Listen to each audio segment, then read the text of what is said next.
नांदेडला आज महिला मेळावा असेल, युवक असेल, त्याचबरोबर माझ्या माता भगिनींसोबत संवाद साधण्याच्या दृष्टीने आजचा दौरा आयोजित केला आहे.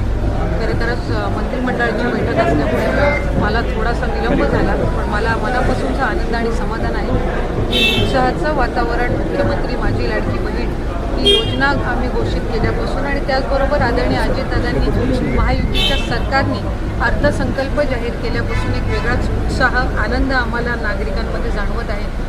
आणि त्या संदर्भातच संवाद साधण्याच्या दृष्टीने आम्ही महिला, युवक आणि त्याचबरोबर युवतींचा मेळावा नांदेडमध्ये आयोजित केला. मुख्यमंत्री माझी लाडकी बहीण ही योजना घोषित झाल्यापासूनच उदंड प्रतिसाद महिलांकडून मिळत आहे. मी आज तगत आमच्याकडे 1,40,00,000पेक्षा अधिक अर्ज हे प्राप्त झालेले आहेत. त्यापैकी साधारणपणे 1.25 कोटी अर्ज हे अप्रूव्ड आहेत.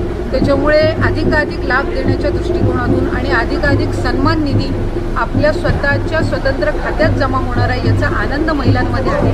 आणि म्हणूनच पहिल्या दिवसापासून कुठं ना कुठंतरी विरोधकांना ते खटकतं आहे की इतका आनंद माझ्या माता भगिनींच्या चेहऱ्यावर त्यांना बघवत नाही आहे, म्हणून ते